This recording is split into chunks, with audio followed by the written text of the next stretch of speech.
President Obama's big tax-related move since he has been president was to cut taxes for 95% of all Americans, everyone making less than $250,000 a year. But forget that, because I read on the internet and saw on the cable that President Obama is the taxingest taxing taxer in all the taxing history of taxes. In fact, he invented taxation because he's a taxing taxidermist who drives a taxi. He even vacations in Texas. And so, conservatives will gather across the country the day that taxes are due this week to protest President Obama and taxes, even though he cut taxes. They are calling the protests tea parties, as you may have heard. They have been warming up to the idea by mailing tea bags to Washington. They're going to try and send tea bags to D.C. D.C. Teabag the White House. Teabag the fools in D.C. Teabag the fools in D.C. Yeah.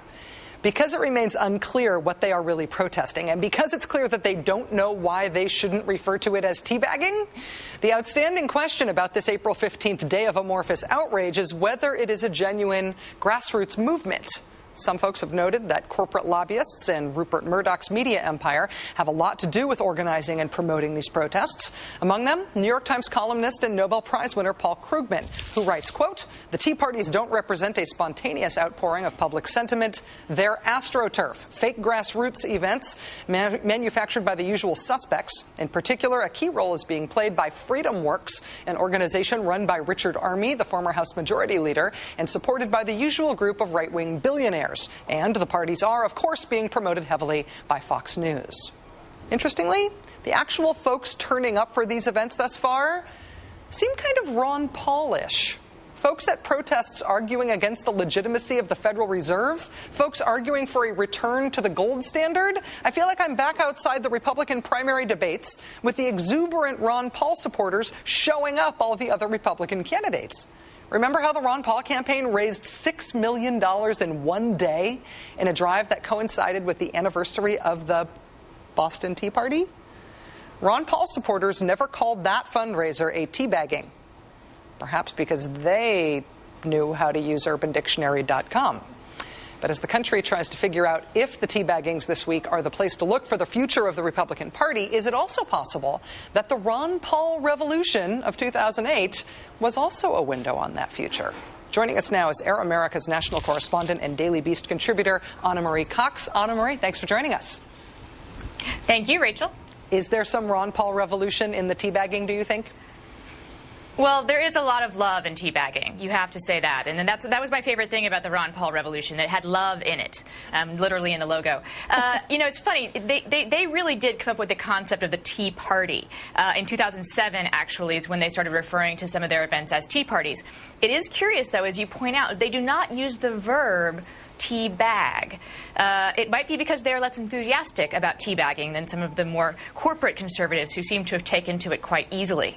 They also seemed like they had a habit of being good on the online machine. They said a lot of sort of very savvy web organizing, so maybe it occurred to them to Google the phrase. Perhaps. And also, you know, I was looking around on some of the Ron Paul websites today, some of the blogs from his supporters that are still out there, and a few of them have promoted these events, these current teabagging events. And it's funny, if you read the comments, people mock them. These ardent Ron Paul supporters find this particular iteration of what had been, I think, a pretty good idea, that one single money bomb event that they had on the anniversary of the Boston Tea Party to raise money for Dr. Paul, is being somewhat perverted, I might say, by the current teabaggers. Dr. Paul himself is going to be appearing at one of the teabagging events. He told the Star-Telegram, he said, these things are popping up spontaneously around the country. I noticed even during the presidential campaign, I know, that he would sort of disavowed the movement around himself, even when it was so obviously about him. So he never quite said, I don't know who these people are, but he always sort of seemed like that. Is it possible we're seeing the same dynamic? I think so. I'm not sure if Dr. Paul is as good on the internet as perhaps his followers are. And he also may not know how to use Urban Dictionary. But also, I want to point out that some of the Ron Paul people that are going to these rallies, and Dr. Paul himself, I think, do genuinely believe in whatever wacky idea is being supported here. I mean, it's hard to say what the idea is. As you pointed out, it's sort of amorphous outrage. But the Ron Paul people are very anti-tax of any kind. So there you go. That's That's a connection. Their justification for being there. That's all I can say. Do you think that the Obama administration, like Robert Gibbs and the press office, will talk about and promote the teabagging folks the way they have picked on some other conservative causes and figures like Rush Limbaugh?